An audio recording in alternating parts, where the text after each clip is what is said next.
Continuemos ahora con el Pérmico. El Pérmico es un periodo donde a partir de más o menos el 300 millones de años hasta el 250 millones de años. Estamos hablando de una duración aproximada de 48 millones de años. 48, 50 millones. Acá, este periodo pérmico es el último periodo de la era paleozoica. Tenemos la reconstrucción artística del Pérmico. Aquí vemos una cosa muy interesante y es que ya estas plantas son mucho más parecidas a nuestras plantas actuales. Podemos empezar a ver también algunos animales mucho más parecidos a los actuales. Algunos reptiles, por ejemplo, un reptil como este, que es un dimetrodón. Eh, eh, Se cree que los mamíferos evolucionaron a partir de uno de estos animales o de animales, de este tipo de animales, mejor dicho. De este tipo de animales es posible que hayan aparecido ahí algunos, los mamíferos o los protomamíferos. Vemos algunas plantas ya muy diversificadas de muchos tipos diferentes. Eh, Alguna orogenia aquí con volcanes. Aquí hay un volcán emitiendo un poco de humo eh, a, de, a la atmósfera. Y esta es pues la representación artística del Pérmico. Entonces tenemos esencialmente los primeros amniotas. Esos amniotas son precisamente de lo que hablábamos, los grupos ancestrales de los mamíferos, las tortugas, etcétera, que es este animal que hay acá. Este es uno de ellos, este dimetrodón. Evolucionan también escarabajos y moscas, algunas plantas que tienen semillas, eh, semillas y musgos, digamos, ya más evolucionados. Aparecen las coníferas, aquí podemos ver algunas de ellas. Estas son las coníferas como los pinos, insectos, escarabajos, reptiles, anfibios. Podemos empezar a hablar ya de alguna polinización, quizás por las existencias de estos insectos y este tipo de animales. Los reptiles y los anfibios, aquí podemos ver en la representación algunos de ellos. Y en general podríamos decir que en el Pérmico hay como una especie de calentamiento de la atmósfera en términos generales, climas tropicales y condiciones secas y áridas. Aquí también pudo, digamos, a principios del Pérmico, algunas glaciaciones hacia la mitad del Pérmico y luego pues un aumento de la temperatura desde la mitad del Pérmico hacia adelante. Bien, por acá entonces ya podemos hablar de Pangea. Eh, Hablamos aquí de dos continentes, Pangea y Siberia, que están rodeados por un océano global. Aquí podemos ver un poco que está rodeado por un gran océano que es el que se llama Pantalasa. En los últimos 20 años del Pérmico, o sea, hacia el final, como mencionábamos anteriormente, hubo un calentamiento pues paulatino de este y un retroceso de los glaciares. Recuerden que hablábamos en el Carbonífero que en el hemisferio sur había habido un gran continente donde crecieron muchos bosques y que ese continente luego quedó cubierto de hielo, cubierto con un glaciar. Estamos hablando precisamente de Gondwana, de este continente que queda aquí, esta parte de acá. Es decir, en el Carbonífero, pues Pangea todavía no se había juntado aquí, simplemente estos casquetes polares fueron los que cubrieron este territorio que vemos acá, que se llama Gondwana, y que fue el que produjo los estratos del Carbonífero. Ahora, en este periodo, en el Pérmico, podemos ver más o menos cómo era la configuración de Pangea hacia el final. Aquí ya vemos que esto está prácticamente todo junto, como un supercontinente.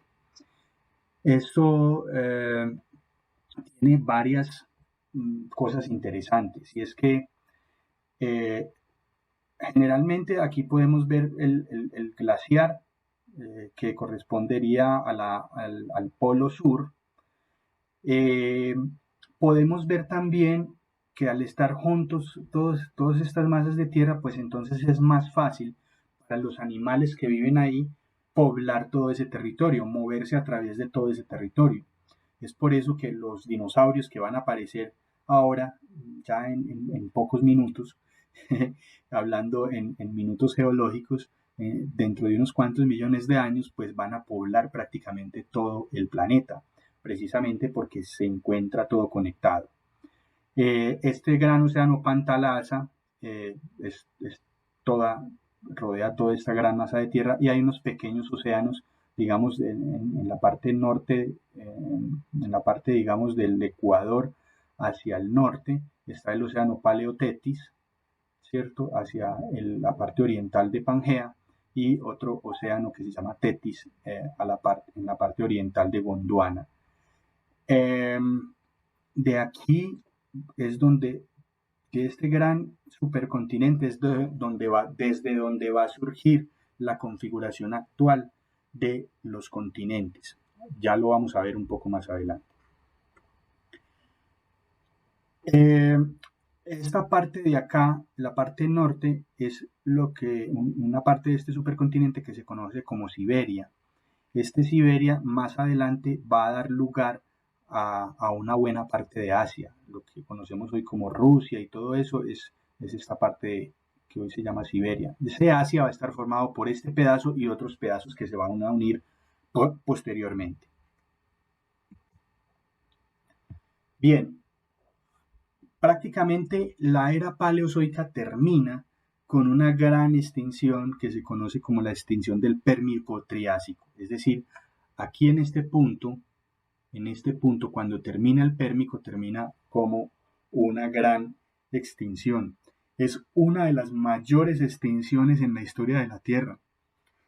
En ella desaparecieron el 90% de las especies marinas y el 70% de las especies terrestres. Es algo dramático al final del Pérmico. Quizás la extinción masiva más grande, peor que esta, es después de la aparición del hombre, causada precisamente por la aparición del hombre, que más adelante lo revisaremos. El punto es que esta gran extinción de finales del Pérmico, pues hay varias hipótesis explicativas. No se sabe con certeza a qué se debió, pero hay varias evidencias que permiten por lo menos tener algunos indicios. Es posible que no sea causada por una sola cosa, sino que haya varias causas. Un primer elemento es el vulcanismo. Ese vulcanismo básicamente se dio en Siberia, en este continente que se llama Siberia. Hubo en esa época unas erupciones volcánicas bastante grandes. Esas erupciones volcánicas produjeron una gran cantidad de material, lava y CO2, y esa lava hoy existe en lo que se llaman los traps siberianos, y ahí es donde se puede constatar que hubo un vulcanismo en una época que corresponde al final del Pérmico. Sin embargo, si se hacen los cálculos de la cantidad de CO2 que se expulsó a la atmósfera y de lo que ocurrió en ese vulcanismo de esa época, se cree que lo máximo que pudo haber subido la temperatura es unos 5 grados centígrados, lo cual se considera insuficiente para causar ese nivel de extinción que se registra, ¿no? Ese 90% de las especies marinas y el 70% de las terrestres. Entonces se considera que ese vulcanismo por sí solo es insuficiente para extinguir a esa cantidad de biota. Otra alternativa que también está relacionada con el vulcanismo siberiano tiene que ver con la liberación de hidratos de metano del fondo del mar causada por ese mismo vulcanismo. Esos hidratos de metano son un gas de invernadero que, como el CO2, al salir a la atmósfera puede aumentar la temperatura igual unos 5 grados centígrados adicionales, lo cual también se considera insuficiente por sí solo. Otra opción, otra hipótesis explicativa es la liberación de sulfuro de hidrógeno que se pudo haber producido por bacterias anaerobias del fondo del mar. también es un fenómeno asociado al vulcanismo de Siberia. Entonces, digamos que hay tres cosas asociadas al vulcanismo de Siberia. Recientemente, muy recientemente, se encontró un cráter en la Antártida. Es un cráter bastante grande, de 500 kilómetros, que está sepultado a 1,6 kilómetros de profundidad en lo que se conoce como la Tierra de Wilkes. Eso queda en la Antártida. Ese cráter es un cráter que impactó en esta parte sur, en esta parte de abajo de, de, la, de Pangea, digamos, en ese momento. La Tierra tendría una configuración como esta. Entonces, al parecer, llegó un asteroide e impactó esta zona de acá. Es incluso posible que el mismo impacto, pues es un asteroide de 500 kilómetros, es un cráter, perdón, de 500 kilómetros, lo cual implica que es un cráter bastante grande, es un impacto bien importante. Pudo haber incluso causado unos efectos muy poderosos a nivel tectónico en la Tierra y haber sido el causante de ese vulcanismo. Y entonces es posible explicar esas extinciones masivas con base en todos esos fenómenos combinados, en el impacto del asteroide que a la vez produce pues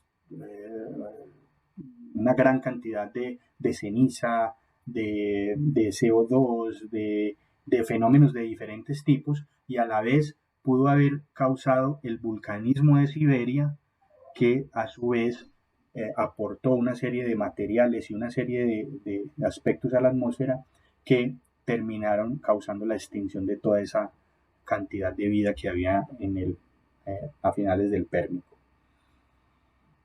Ahí termina fundamentalmente lo que llamamos la era paleozoica.